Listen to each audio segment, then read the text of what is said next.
Boa tarde a todos. Turma, vamos aqui começar a explicar as estruturas do balanço financeiro. Aquelas últimas duas questões de balanço orçamentário que a gente não fez, tentem fazer. Se tiver alguma dúvida, me perguntem na próxima aula. Certo? Vamos aproveitar o tempo aqui já para começar a falar sobre o balanço financeiro. O balanço financeiro, à sua disposição legal, está no artigo 103 da Lei 4.320, de 64, e ele é como se fosse um fluxo de caixa que enfoca os aspectos financeiros da gestão, tanto de natureza orçamentária como de natureza extra-orçamentária. E aí nós temos duas colunas do balanço financeiro, a coluna dos ingressos e a coluna dos desembolsos.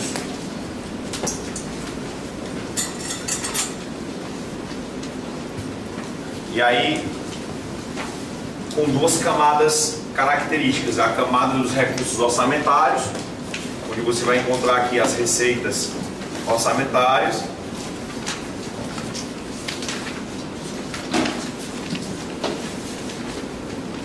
e as despesas orçamentárias.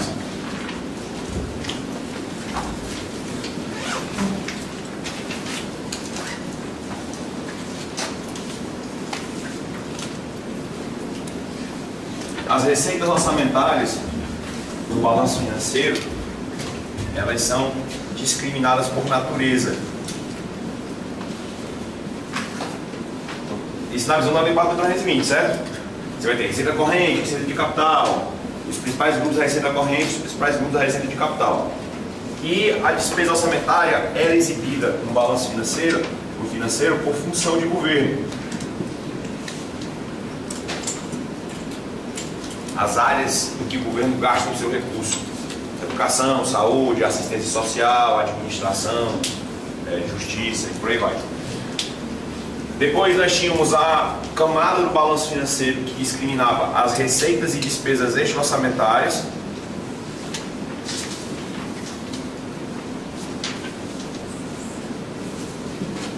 E aí a nomenclatura que era utilizada era essa mesmo, chamada de receita, até porque a Lei 4.320 assim trata, né?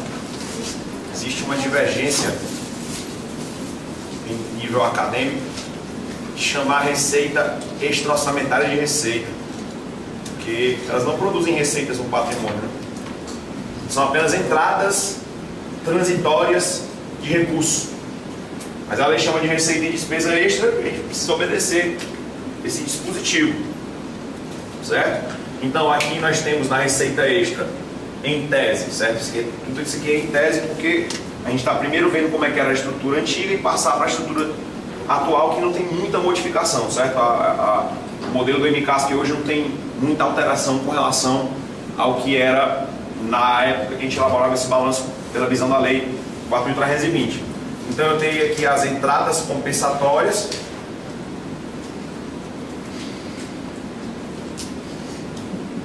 tudo aquilo que eu recebo, que não é meu e que depois eu vou precisar devolver, entra como receita extra orçamentária.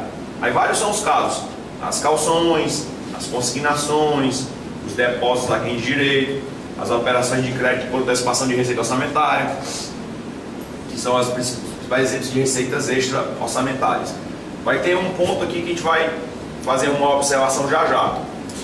Tem uma receita extra orçamentária que não representa uma entrada compensatória, mas por força da lei deve ser escrita como receita extra orçamentária, e nós vamos falar sobre isso já.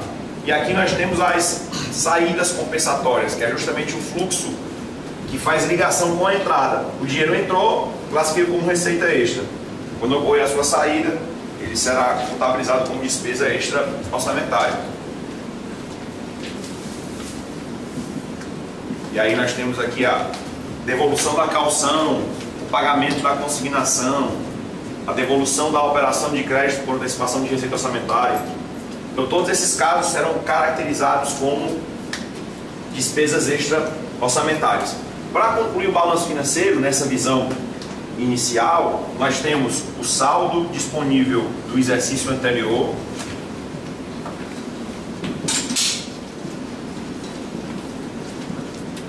E vamos ter também nessa outra coluna o saldo que será transportado para o ano seguinte.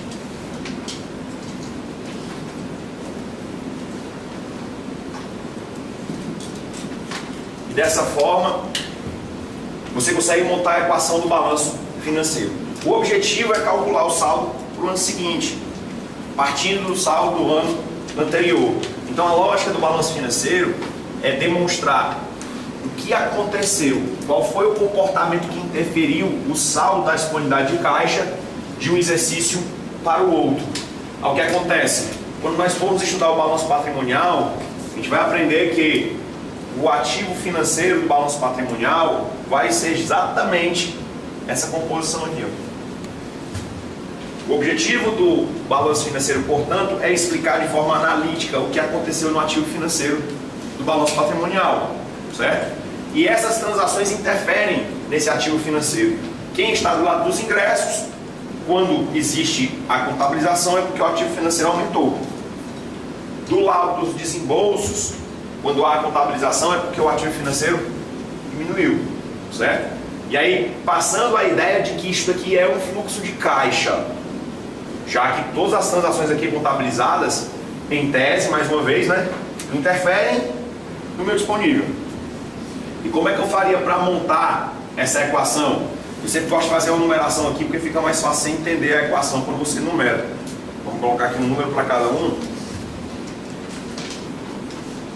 E aí, o objetivo do demonstrativo é calcular o 6. Saldo para o exercício seguinte. E a forma tradicional de se calcular esse saldo é você pegar tudo que está na coluna da esquerda, somar. E pegar tudo que está na coluna da direita, exceto o próprio saldo, né, que eu quero calcular, e subtrair. Então, para chegar ao saldo do ano seguinte, bastaria que eu somasse a receita orçamentária, a receita extra-orçamentária, o saldo anterior, e subtraísse a despesa orçamentária e a despesa extra-orçamentária. Porque é muito óbvio, né? O saldo de caixa que eu comecei o ano, tudo aquilo que interfere no caixa aumentando ele, tudo aquilo que interfere no caixa diminuindo ele, eu chego na posição do ano seguinte. Certo? Então o objetivo do balanço financeiro é demonstrar quais comportamentos influenciaram o caixa de um ano para o outro. E daí você pode tirar algumas interpretações. Por exemplo, professor, como é que eu posso dentro do balanço financeiro mostrar qual foi a variação do caixa de um ano para o outro? Eu tenho basicamente duas formas de calcular essa variação do caixa. O quanto o caixa aumentou ou diminuiu de um ano para o outro.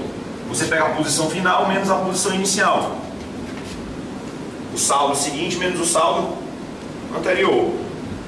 Essa é uma forma de calcular, certo? Existe outra forma de calcular, porque às vezes nas provas eles não dão pra gente os saldos. Eles dão as variações. E aí, outra forma de se calcular a variação do caixa seria somar os ingressos e subtrair os desembolsos. Essa é outra forma de calcular. Inclusive, essas equações são necessárias porque elas nos ajudam a fazer o batimento do demonstrativo. Certo? Outra forma de fazer o demonstrativo bater é você somar tudo que está na coluna da esquerda e tudo da coluna da direita. Ou seja, se eu somar o 1 mais o 2 mais o 3, tem que ser igual ao 4 mais o 5 mais o 6. Essa é outra forma de batimento. Inclusive, se você está, por acaso, diante de uma prova discursiva, que você tem que calcular um balanço financeiro, eu sugiro você fazer essa equação, para saber se o balanço está batendo ou não. Certo? Isso aqui é uma equação de batimento. Mas basicamente na prova, quando ele pede para a gente fazer cálculos, eles geralmente pedem baseados na variação do caixa. Mas tem duas formas de calcular. Se ele dá o balanço todo para você, é óbvio que você vai optar por calcular pela primeira forma, porque só são dois números. Mas às vezes eles não dão um dos saldos, mas dão todos os movimentos. Aí você vai por aqui. Ou então, ele te dá todo o balanço montado e falta a despesa extra-orçamentária. Como é que você calcula a despesa extra-orçamentária? Por aqui. É só você isolar ela, né?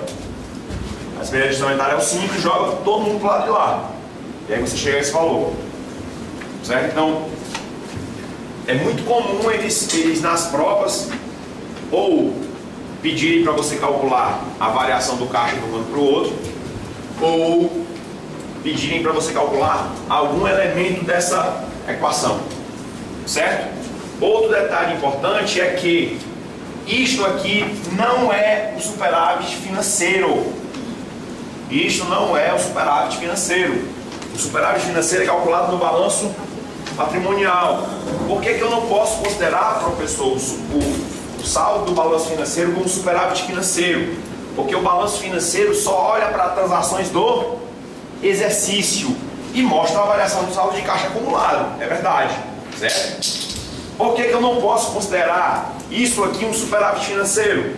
Porque o balanço financeiro não traz as obrigações de anos anteriores. A única coisa que ele traz de anos anteriores é o saldo de caixa do ano anterior, que pode estar comprometido com obrigações em anos anteriores. Então não dá para você dizer que aqui dá para calcular superávit financeiro. Você pode calcular o superávit financeiro do exercício aqui? Pode. O balanço financeiro calcula o superávit ou déficit financeiro do exercício. Como é que é o cálculo? Pega o saldo atual menos o saldo anterior. Ele já compreende as transações que aumentaram ou diminuíram o caixa? Então isso mostra a variação positiva ou negativa do exercício. Mas eu não posso dizer que isso é o superávit financeiro fonte para abertura de créditos adicionais, por exemplo. Não posso. Por quê? Porque lá no balanço patrimonial, além do ativo financeiro, nós vamos ter o passivo financeiro, que é quem influencia no cálculo do superávit financeiro. O superávit financeiro é ativo financeiro menos passivo financeiro. Esse ativo financeiro está calculado aqui, ó. Calculado.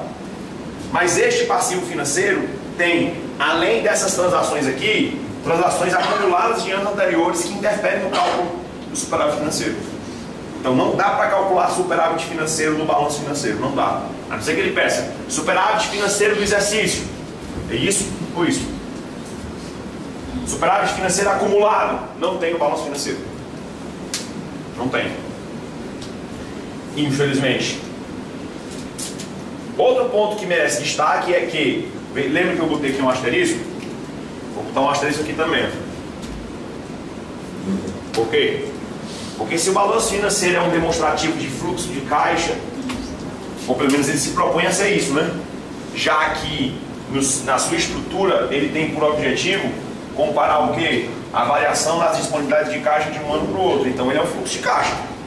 Porém, existem grupos do balanço, e são esses aqui que eu botei o asterisco, em que você não encontra 100% de movimentos que afetam ao caixa.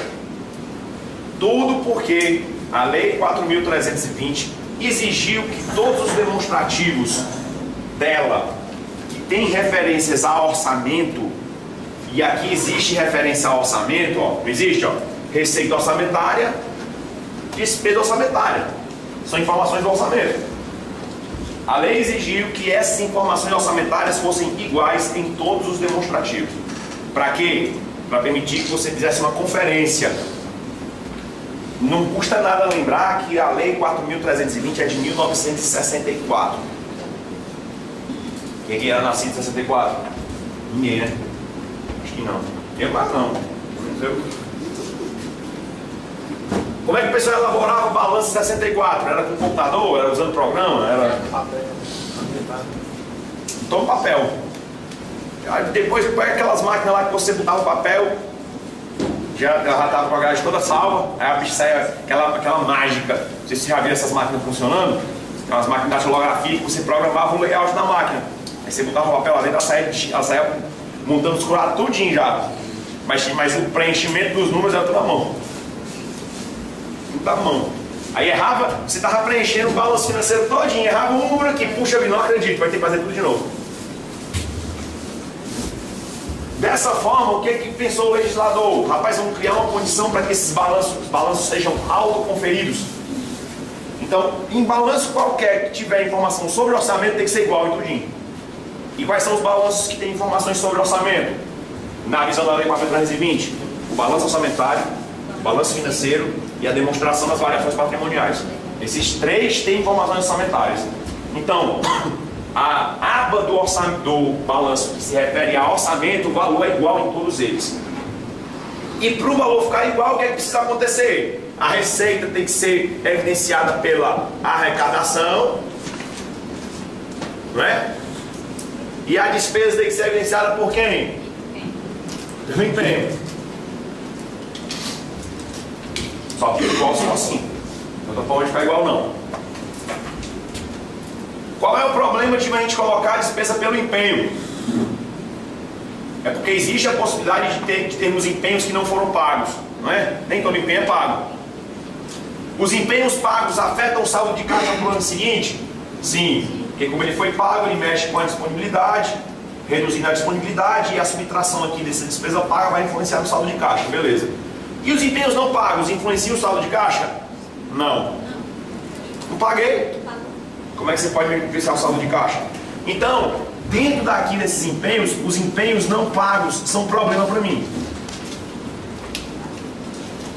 Se eu botar o empenho não pago aqui, eu vou diminuir o saldo de caixa, não vou? Vou. Mas saiu o dinheiro para pagar esse empenho? Não. Vai bater o saldo de caixa com o balanço financeiro? Qual foi a solução que a lei encontrou? Artigo 103, parágrafo único da Lei 4.320. O que são os empenhos não pagos ao final do exercício? Restos a pagar. O que foi que a lei diz? Os restos a pagar do exercício serão incluídos na receita extra-orçamentária para compensar a sua inclusão na despesa orçamentária. Quando eu faço esse movimento, o que é que acontece? O saldo negativo, quadro do resto a pagar que vai dar na despesa, vai se contrapor com o saldo positivo que eu forcei ser colocado do lado da receita. O que é que vai acontecer um com o outro? Eles vão se anular. E o saldo de caixa vai bater? Vai. Portanto, se você não inscreve o resto a pagar do exercício, vou até botar aqui para deixar bem claro, né? Resto a pagar do exercício. Na receita extra-orçamentária, seu balanço financeiro não bate. Por isso que muitos colegas, quando vão fazer questões que ele pede a receita extra-orçamentária, eles botam a resposta sem escrever o resto a pagar e uma escrevendo o resto a pagar. Para você só somar as entradas compensatórias e esquecer de botar o resto a pagar e marcar a resposta porque achou uma resposta. Mas vai estar sempre errado. Por quê? Porque para o balanço financeiro bater a receita extra, precisa incluir a inscrição do resto a pagar do exercício. Isso aqui não mudou, certo? Nada. Nova visão na contabilidade, nossa contabilidade, na PNL de Castro, está do mesmo jeito, professor. O exercício anterior. Isso, aí o que acontece? Os de anos anteriores entram na despesa extra porque não é pagamento, aí todo pagamento entra, certo? Ó, aqui vai entrar pagamento de resto a pagar de exercícios anteriores. Aí você observou bem, certo? O que vai aparecer aqui são restos a pagar de exercícios anteriores. O que vai aparecer aqui é restos a pagar do exercício. Não existe pagamento de restos a pagar do exercício. Por quê? Porque eu só inscrevo o resto a pagar em 31 de dezembro. Então, se eu for pagar o resto a pagar, só é a partir de 1º de janeiro do ano seguinte. Então, o pagamento aqui sempre é de resto a pagar de exercícios anteriores. E aí é fluxo de caixa, é pagamento. Se é pagamento, deixa na composição de caixa. Então, o pagamento de resto a pagar naturalmente entraria nesse fluxo. Certo? A inscrição é que precisou entrar para compensar a inclusão na despesa orçamentária. Turma, só existe essa explicação para a inscrição de reais a pagar ser receita extra orçamentária. Não existe outra. Ela só é receita extra com o balanço financeiro bater. Mas o balanço financeiro ele não fornece o superávit financeiro. Não. Porque ele não considera os restos a pagar. Não, porque ele não considera obrigações que vão estar no passivo financeiro de anos anteriores. Mas ele não considera o saldo anterior e consequentemente... Ele considera o saldo anterior do ativo financeiro. Beleza, cadê o saldo anterior do passivo financeiro? Aqui, ó, exercício. Exercício. Exercício. O que foi pago no exercício? Mas cadê o saldo anterior do resto a pagar? De anos anteriores. Digamos, por exemplo, vou fazer só um exemplo para você perceber como não bate essas duas informações. Em 2015, eu inscrevi de resto a pagar 10. Em 2016, eu não paguei nada de resto a pagar. Nada. Pagou 0. Recebi de receita orçamentária 10. Despesa orçamentária 8. Botei o saldo de caixa 2. Tem superávit financeiro de 2?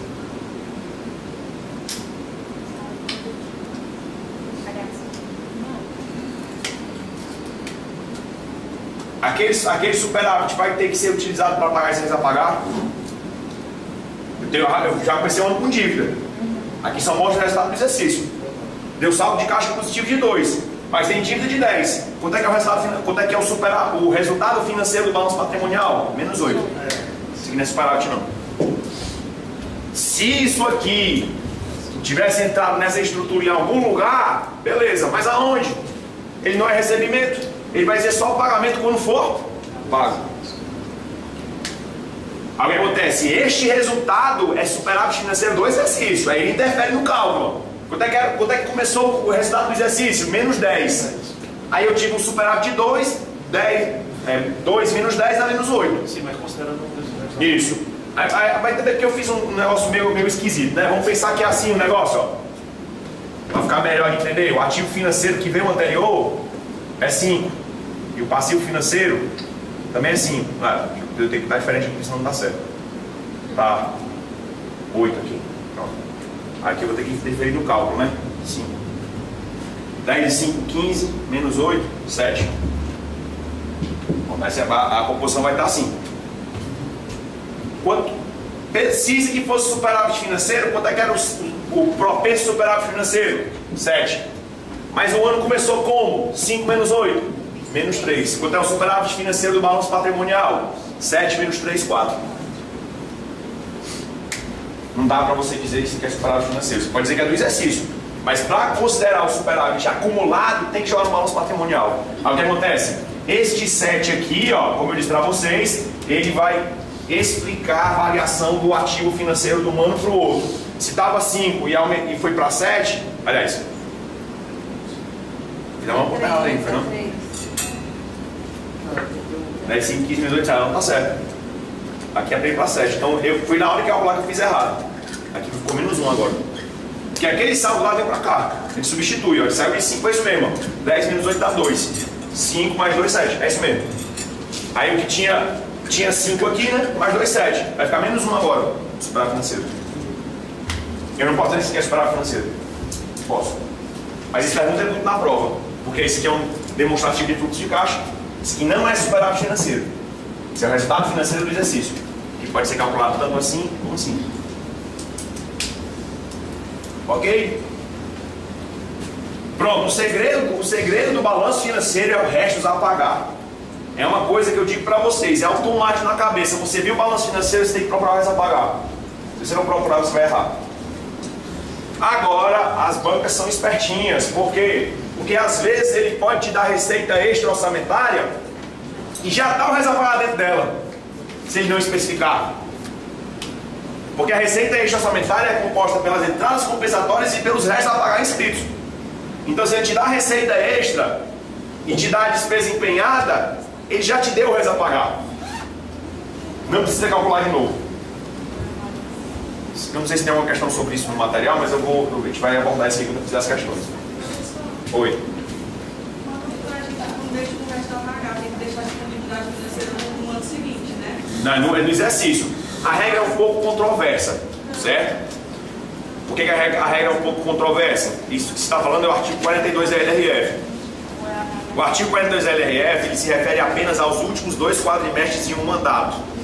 Ele diz lá, é vedado ao governo deixar nos últimos 2 quadrimestres de seu mandato restos a pagar sem a respectiva disponibilidade de caixa para cobri-los, ou deixar parcelas a pagar no ano seguinte sem ter disponibilidade de caixa. Aí lá no parágrafo único ele fala, para cumprimento desse artigo consideram-se exigibilidades as compromissadas a pagar até o final do ano seguinte. Quando ele fala compromissada a pagar, ele está se referindo que são os empenhos que eu não paguei. Não, é até o final do exercício. Quando ele fala do exercício, ele se refere sempre a 12 meses depois da inscrição. Então, aqui é justamente o resto a pagar. O resto a pagar é aquilo que eu espero pagar no ano seguinte. Então, essa disponibilidade tem que cobrir não só aquilo que já existe, mas aquilo que eu vou deixar o compromissado a pagar para a gestão seguinte. Mas ele só fala nos últimos 2 quadrimestres do mandato. Mas tipo assim, o resto a pagar tem que ser maior, quer dizer, menor que a disponibilidade, né? O resto a pagar dos últimos 2 quadrimestres do mandato. Não é do... Agora, por exemplo, a Fundação Carlos Chagas interpreta, como exemplo específico, certo? A Fundação Carlos Chagas interpreta esse ponto diferente. Para eles, é o resto a pagar do último ano de mandato. O saldo, né? Eu já entrei em recurso nessa questão, já, quando eu fazia concurso. dizendo para eles que a lei fala dos últimos 2 quadrimestres, não é do último ano não, mas eles nunca responderam meus recursos. Questionei, inclusive acertando as questões. Eu entrava com recurso dizendo, ó, você não pode cobrar assim. A lei fala que são os restos a pagar gerados a partir do dia 1º de maio do último ano de mandato. Qualquer resto a pagar gerados antes disso não precisa ter disponibilidade. Não precisa. Mas eles continuam cobrando desse jeito. Mas estava indo como receita orçamentária? Não, entra no exercício. Quando eu escrevo, toda descrição de resta a pagar é receita extra do exercício em que ela é escrita. Certo? Mas entenda, essa receita extra não tem entrada de dinheiro. É a única rubrica que está na receita extra que não dá uma entrada compensatória. Não tem entrada de dinheiro. É só para compensar a inclusão da despesa orçamentária. Portanto, a despesa orçamentária não é saída de dinheiro. É o que saiu, que é o empenho pago, e o que falta pagar, que é o empenho não pago, que teve como sua contrapartida a inscrição do resto a pagar inserida na receita extra só para compensar a sua inclusão na despesa orçamentária. Professor, Oi. tem até um limite da despesa para o despesa do resto a pagar e é aquele que ultrapassa. Pronto, o limite é justamente a disponibilidade. Aí você cancela. Esses empenhos cancelados, né? Não, você não vai pagar. Aí o que acontece? Provavelmente o cara que tem a receber vai entrar na justiça. Porque ele tem direito a receber. Aí quando o governo for pagar, ele vai fazer um outro empenho em despesas e exercícios anteriores. Usa DEA. Artigo 37 da Lei 4.320. Professor, mas a ideia não só é para despesas não empenhadas. É porque foi anulado. Mas não foi anulado o resto a pagar? A lei exige que você cancele, não é nem a anulação, não é? Cancele o resto a pagar. E a anulação fica passando a impressão de que eu errei e desfiz a coisa que eu fiz errada. O cancelamento não. O registro existia e deixou de existir porque a lei mandou você desfazer ele. Aí uma vez que eu faço o cancelamento do resto a pagar, do empenho, não tem mais empenho. Aí se o credor conseguir fazer o governo pagá-lo, ele tem que fazer outro empenho do governo. Aí você pode fazer empenho como der. Eu vou fazer de outra forma não. Certo? Aí a empresa vende, foi empenhada, liquidada, pegou. Aí tem algum critério assim para. Não, vou anular isso daqui.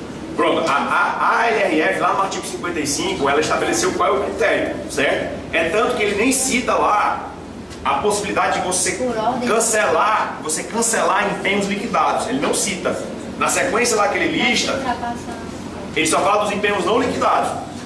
Ele fala lá, os empenhos liquidados e os demais empenhos cuja disponibilidade de caixa cobria esses empenhos e os empenhos que foram cancelados por não ter disponibilidade de caixa. A ordem que ele coloca é essa, certo?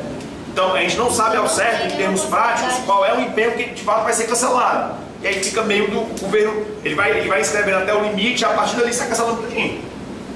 Meio sem estabelecer uma ordem. Pode ser, por exemplo, a época que ele gerou o compromisso. Os mais novos ele cancela. Não. Não. Não é por isso que a lei fala, os empenhos, o artigo 55 fala, quando se for demonstrar o resto a pagar, para comparar com a disponibilidade de caixa, você primeiro evidencia os empenhos liquidados, os não liquidados até a disponibilidade de caixa e aqueles que vão ser cancelados por falta de disponibilidade de caixa, certo? Mas aí tem um detalhe, se o empenho tiver sido liquidado, o que você vai fazer? Aí é um caso para se resolver só na justiça. Para fins de concurso ele não deveria entrar nessa seara, porque na lei está escrito lá, quando ele fala liquidados, ele meio que diz assim, ele passa a impressão de que não pode cancelar empenho liquidado. E é verdade. Como é que eu vou cancelar uma obrigação que eu já assumi e já recebi o objeto?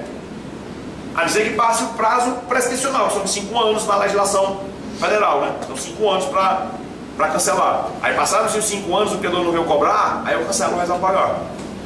Inclusive processado, porque ele prescreveu, certo? Mas uma vez liquidado, ele deveria sair da lista da disponibilidade. O próprio artigo 55 fala isso. Liquidados, não liquidados até a disponibilidade de caixa e empenhos que não têm disponibilidade estarão cancelados.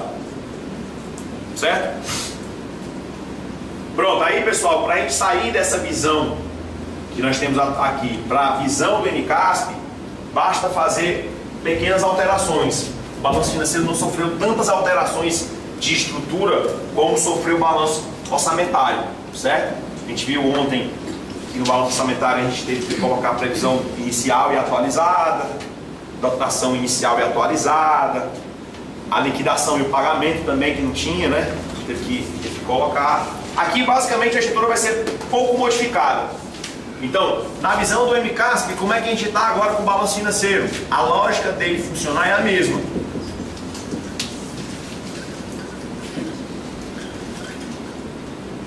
A lógica dele funcionar é a mesma. Então vamos lá. Eu vou ter a coluna dos ingressos e vou ter a coluna dos desembolsos.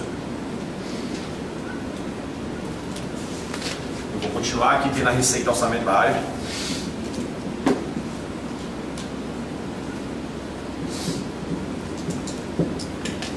E vou continuar tendo aqui a despesa orçamentária.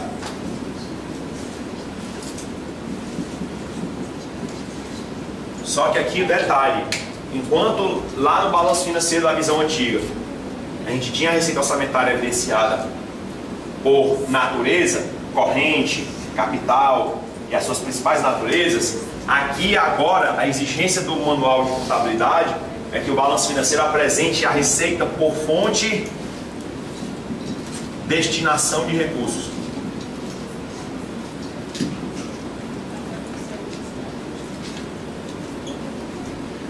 E a despesa da mesma forma. Ela antigamente era exibida por função de governo e agora ela também está sendo exibida por fonte barra destinação de recursos. O que é isso, professor? É uma classificação que a gente estuda lá no orçamento que mostra se os recursos arrecadados possuem destinação ordinária ou vinculada. Os recursos ordinários são aqueles que são livres, podem ser gastos em qualquer despesa. E os vinculados são aqueles que têm determinação legal para ser aplicado apenas em despesas específicas.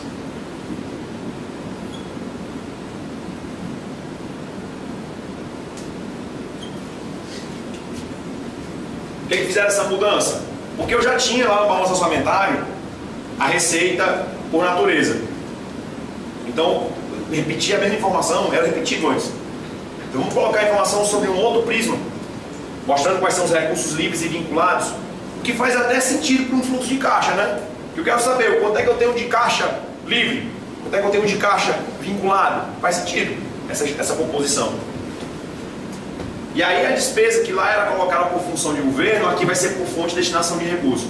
Mas, professor, como é que eu vou exibir a despesa por função de governo? Aí eles estruturaram o demonstrativo do fluxo de caixa, que é um dos demonstrativos novos exigidos analítica, o que aconteceu no ativo financeiro do balanço patrimonial, certo? E essas transações interferem nesse ativo financeiro. Quem está do lado dos ingressos, quando existe a contabilização, é porque o ativo financeiro aumentou. Do lado dos desembolsos, quando há a contabilização, é porque o ativo financeiro diminuiu, certo? E aí, passando a ideia de que isso aqui é um fluxo de caixa, já que todas as transações aqui contabilizadas, em tese, mais uma vez, né, interferem no meu disponível. E como é que eu faria para montar essa equação? Eu sempre gosto de fazer uma numeração aqui, porque fica mais fácil você entender a equação quando você numera. Vamos colocar aqui um número para cada um. E aí, o objetivo do demonstrativo é calcular o 6. Saldo para o exercício seguinte. E a forma tradicional de se calcular esse saldo é você pegar tudo que está na coluna da esquerda, somar. E pegar tudo que está na coluna da direita, exceto o próprio saldo, né, que eu quero calcular, e subtrair. Então, para chegar ao saldo do ano seguinte, bastaria que eu somasse a receita orçamentária, a receita extra orçamentária, o saldo anterior, e subtraísse a despesa orçamentária e a despesa extra orçamentária. Que é muito óbvio, né? O saldo de caixa que eu comecei o ano, tudo aquilo que interfere no caixa aumentando ele, tudo aquilo que interfere no caixa diminuindo ele, eu chego na posição do ano seguinte, certo? Então o objetivo do balanço financeiro é demonstrar quais comportamentos influenciaram o caixa de um ano para o outro. E daí você pode tirar algumas interpretações. Por exemplo, professor, como é que eu posso dentro do balanço financeiro mostrar qual foi a variação do caixa de um ano para o outro? Eu tenho basicamente duas formas de calcular essa variação do caixa. O quanto o caixa aumentou ou diminuiu de um ano para o outro. Você pega a posição final menos a posição inicial. O saldo seguinte menos o saldo anterior. Essa é uma forma de calcular, certo? Existe outra forma de calcular, porque às vezes nas provas eles não dão pra gente os saldos. Eles dão as variações. E aí, outra forma de se calcular a variação do caixa seria somar os ingressos e subtrair os desembolsos. Essa é outra forma de calcular. Inclusive, essas equações são necessárias porque elas nos ajudam a fazer o batimento do demonstrativo. Certo? Outra forma de fazer o demonstrativo bater é você somar tudo que está na coluna da esquerda e tudo da coluna da direita. Ou seja, se eu somar o 1 mais o 2 mais o 3, tem que ser igual ao 4 mais o 5 mais o 6. Essa é outra forma de batimento. Inclusive, se você está, por acaso, diante de uma prova discursiva, que você tem que calcular um balanço financeiro, eu sugiro você fazer essa equação, para saber se o balanço está batendo ou não. Certo? Isso aqui é uma equação de batimento. Mas basicamente na prova, quando ele pede para a gente fazer cálculos, eles geralmente pedem baseados na variação do caixa. Aí você tem duas formas de calcular. Se ele dá o balanço todo para você, é óbvio que você vai optar por calcular pela primeira forma, porque só são dois números. Mas às vezes eles não dão um dos saldos, mas dão todos os movimentos. Aí você faz por aqui. Ou então, ele te dá todo o balanço montado e falta a despesa extra orçamentária. Como é que você calcula a despesa extra orçamentária? Por aqui. É só você isolar ela, né? A despesa extra orçamentária é o 5 e joga todo mundo pro lado de lá. E aí você chega a esse valor. Certo? Então, é muito comum eles nas provas ou pedirem para você calcular a variação do caixa de um ano para o outro, ou pedirem para você calcular algum elemento dessa equação, certo? Outro detalhe importante é que isto aqui não é o superávit financeiro. Isto não é o superávit financeiro. O superávit financeiro é calculado no balanço patrimonial. Por que eu não posso considerar, professor, o saldo do balanço financeiro como superávit financeiro? Porque o balanço financeiro só olha para transações do exercício e mostra a variação do saldo de caixa acumulado. É verdade, certo? Por que eu não posso considerar isso aqui um superávit financeiro? Porque o balanço financeiro não traz as obrigações de anos anteriores. A única coisa que ele traz de anos anteriores é o saldo de caixa do ano anterior, que pode estar comprometido com obrigações em anos anteriores. Então não dá para você dizer que aqui dá para calcular superávit financeiro. Você pode calcular o superávit financeiro do exercício aqui? Pode. O balanço financeiro calcula o superávit ou déficit financeiro do exercício. Como é que é o cálculo?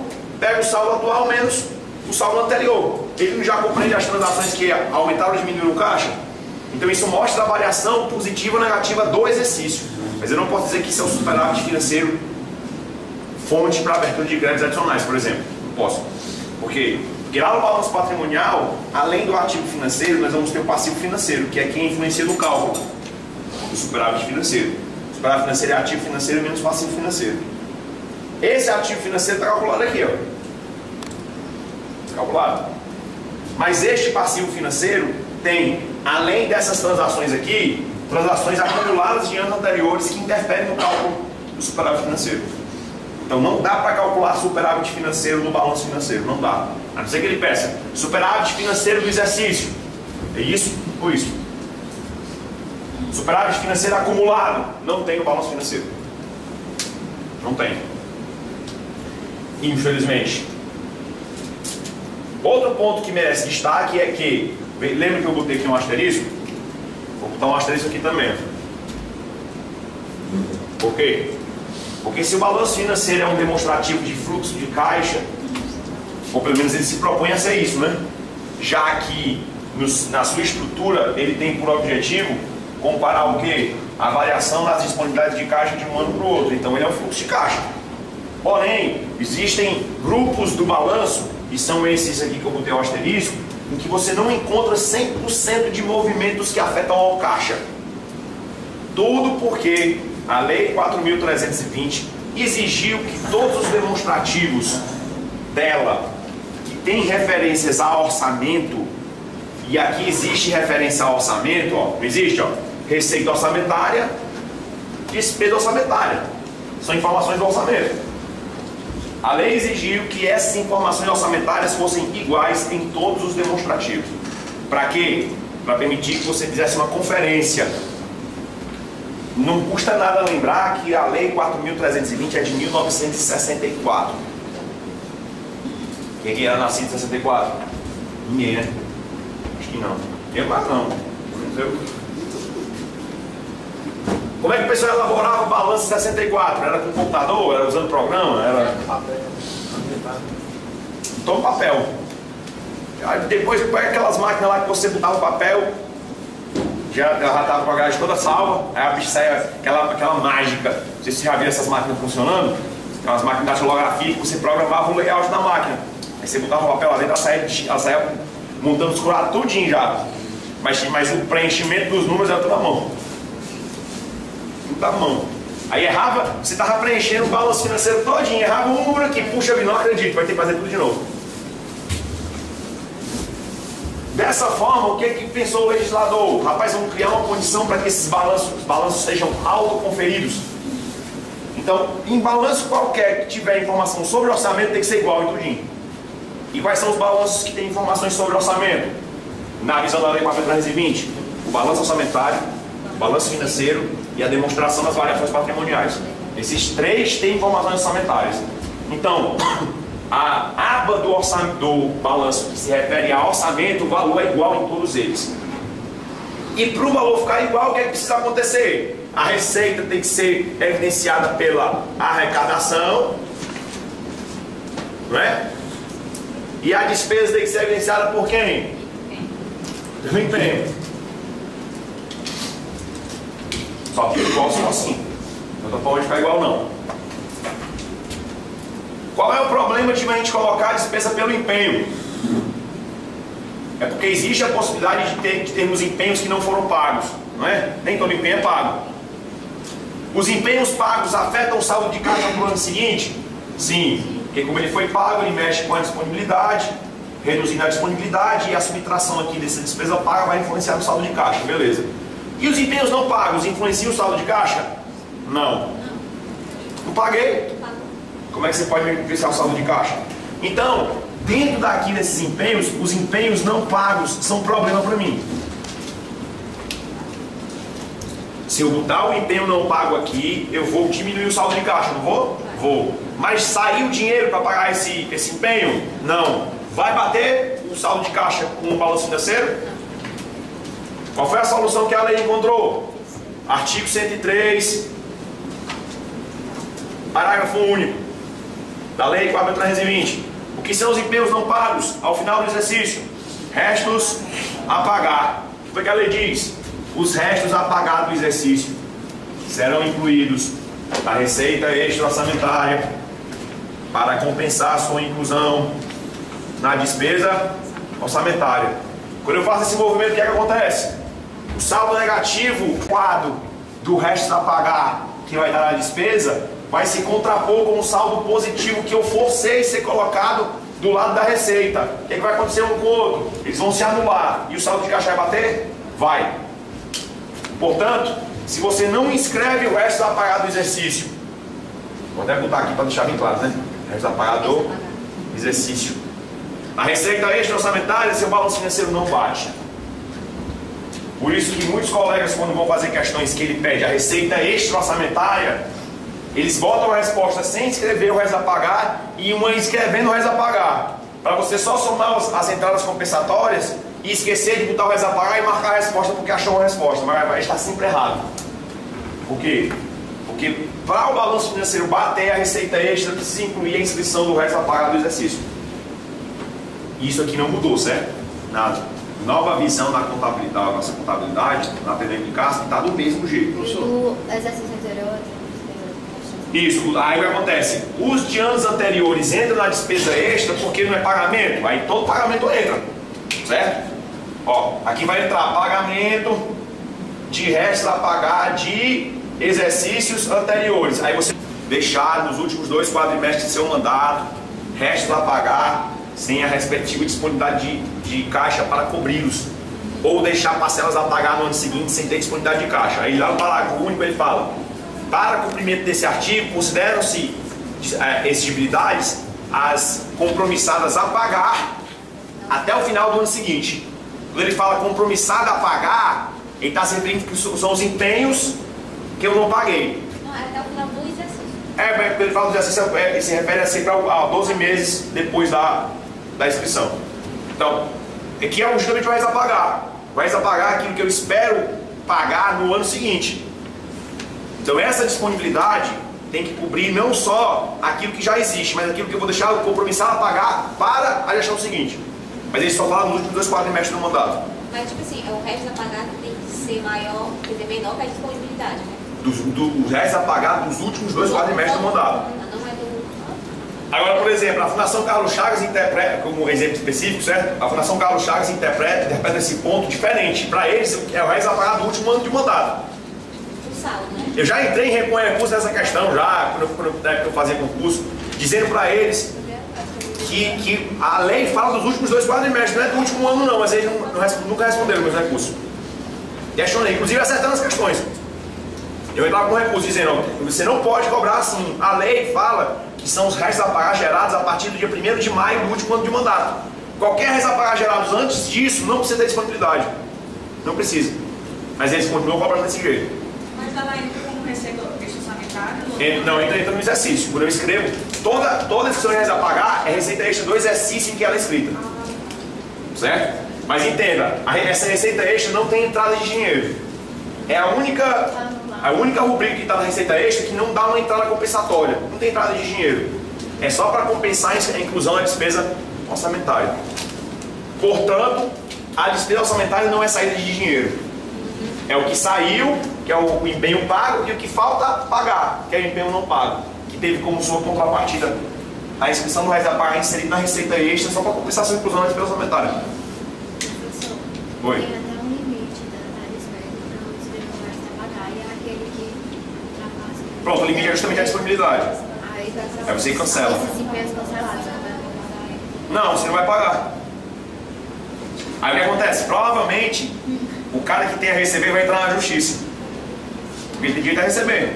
Aí quando o governo for pagar, ele vai fazer um outro empenho em despesas e exercícios anteriores. Usa DEA. Artigo 37 da Lei 4.320. Professor, mas a ideia não só é para despesas não empenhadas. É porque foi anulado. Mas você não foi anulado o réis a pagar? A lei exige que você cancele, não é nem a anulação, não é? Cancele o réis a pagar. E a anulação fica passando a impressão de que eu errei e desfiz a coisa que eu fiz errada. O cancelamento não. O registro existia e deixou de existir porque a lei mandou você desfazer ele. Aí uma vez que eu faço o cancelamento do réis a pagar, do empenho, não tem mais empenho. Aí se o credor conseguir fazer o governo pagá-lo, ele tem que fazer outro empenho do governo. Aí você pode fazer empenho como der. Tem que fazer de outra forma não. Certo? Aí a empresa vende, foi empenhada, liquidada, chegou. Aí tem algum critério assim para. Não, vou anular isso daqui. Pronto, a LRF lá no artigo 55, ela estabeleceu qual é o critério, certo? É tanto que ele nem cita lá a possibilidade de você cancelar empenhos liquidados. Ele não cita. Na sequência lá que ele lista, ele só fala dos empenhos não liquidados. Que empenhos, ele fala lá, os empenhos liquidados e os demais empenhos cuja disponibilidade de caixa cobria esses empenhos e os empenhos que foram cancelados por não ter disponibilidade de caixa. A ordem que ele coloca é essa, certo? Então a gente não sabe ao certo, em termos práticos, qual é o empenho que de fato vai ser cancelado. E aí fica meio do governo, ele vai escrevendo até o limite, a partir dali sai cancelando tudinho. Meio sem estabelecer uma ordem. Pode ser, por exemplo, a época que ele gerou o compromisso. Os mais novos ele cancela. Não. Não. Não é por isso que a lei fala, os empenhos, o artigo 55 fala, quando se for demonstrar o resto a pagar, para comparar com a disponibilidade de caixa, você primeiro evidencia os empenhos liquidados, os não liquidados até a disponibilidade de caixa e aqueles que vão ser cancelados por falta de disponibilidade de caixa, certo? Mas aí tem um detalhe, se o empenho estiver sendo liquidado, o que você vai fazer? Aí é um caso para se resolver só na justiça. Para fins de concurso, ele não deveria entrar nessa seara. Porque na lei está escrito lá. Quando ele fala liquidados, ele meio que diz assim, ele passa a impressão de que não pode cancelar empenho liquidado. E é verdade. Como é que eu vou cancelar uma obrigação que eu já assumi e já recebi o objeto? A não ser que passe o prazo prescricional, que são de 5 anos na legislação federal, né? São 5 anos para cancelar. Aí passaram os 5 anos, o credor não veio cobrar, aí eu cancelo o resto a pagar. Inclusive processado, porque ele prescreveu, certo? Mas uma vez liquidado, ele deveria sair da lista da disponibilidade. O próprio artigo 55 fala isso. Liquidados, não liquidados até a disponibilidade de caixa e empenhos que não foram... Boa tarde a todos. Turma, vamos aqui começar a explicar as estruturas do balanço financeiro. Aquelas últimas 2 questões de balanço orçamentário que a gente não fez, tentem fazer. Se tiver alguma dúvida, me perguntem na próxima aula. Certo? Vamos aproveitar o tempo aqui já para começar a falar sobre o balanço financeiro.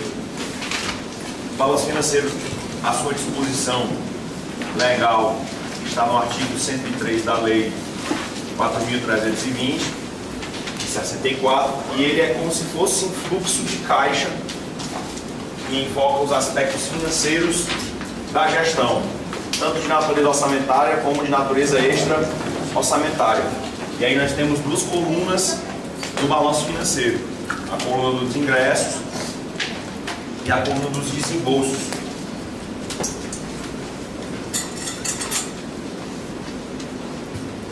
E aí, com 2 camadas características, a camada dos recursos orçamentários, onde você vai encontrar aqui as receitas orçamentárias,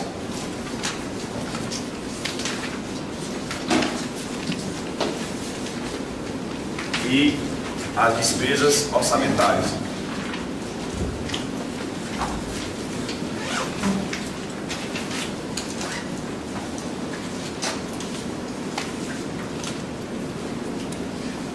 As receitas orçamentárias do balanço financeiro, elas são discriminadas por natureza. Isso na visão da Lei 4.320, certo? Você vai ter receita corrente, receita de capital, os principais grupos da receita corrente, os principais grupos da receita de capital. E a despesa orçamentária é exibida no balanço financeiro, por função de governo. As áreas em que o governo gasta o seu recurso: educação, saúde, assistência social, administração, justiça e por aí vai.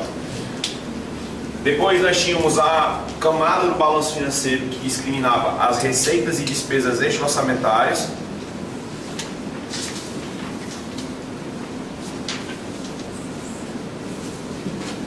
E aí a nomenclatura que era utilizada era essa mesmo, chamada de receita, até porque a Lei 4.320 assim trata, né?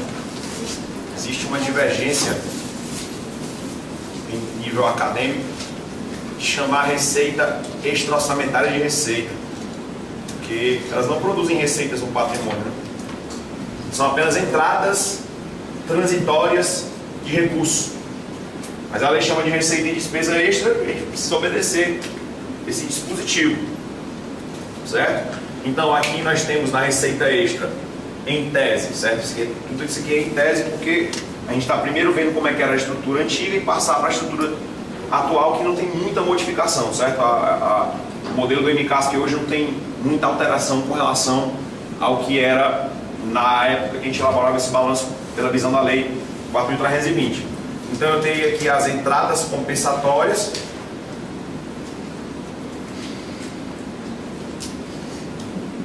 tudo aquilo que eu recebo, que não é meu e que depois eu vou precisar devolver, entra como receita extra orçamentária. Aí vários são os casos: as calções, as consignações, os depósitos a quem de direito, as operações de crédito por antecipação de receita orçamentária, que são as principais exemplos de receitas extra orçamentárias. Vai ter um ponto aqui que a gente vai fazer uma observação já já.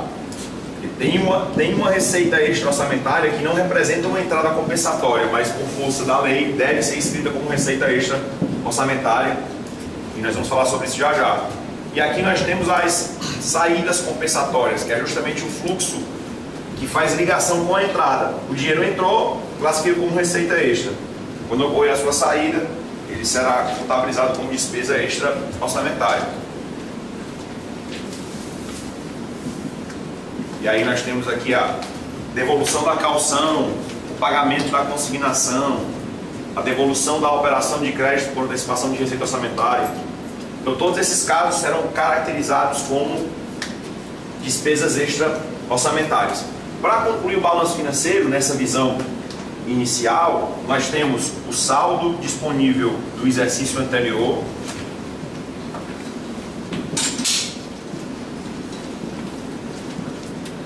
e vamos ter também nessa outra coluna o saldo que será transportado para o ano seguinte.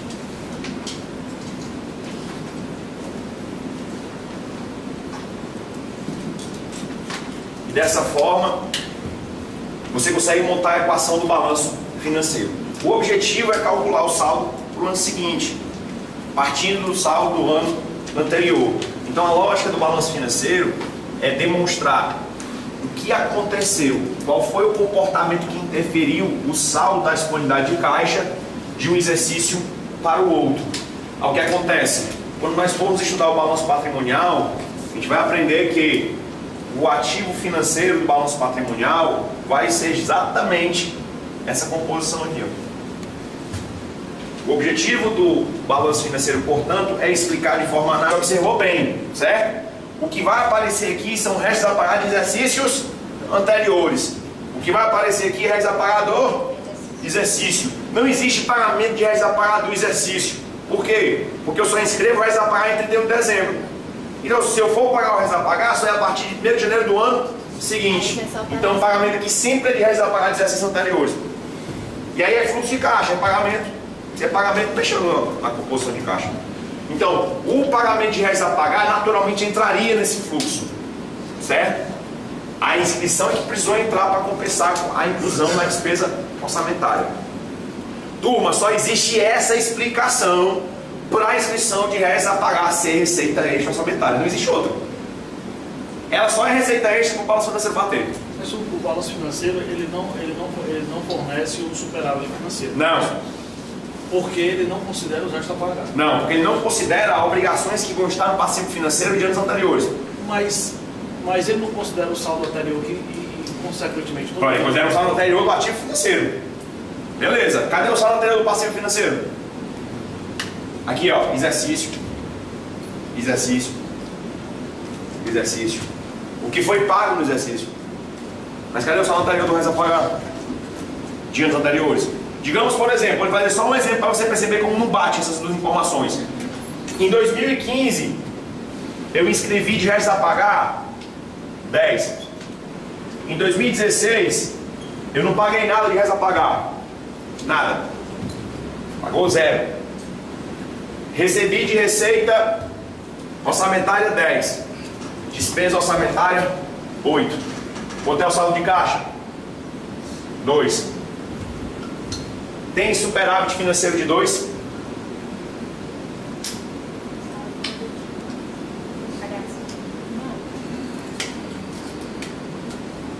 Aquele superávit vai ter que ser utilizado para pagar sem pagar?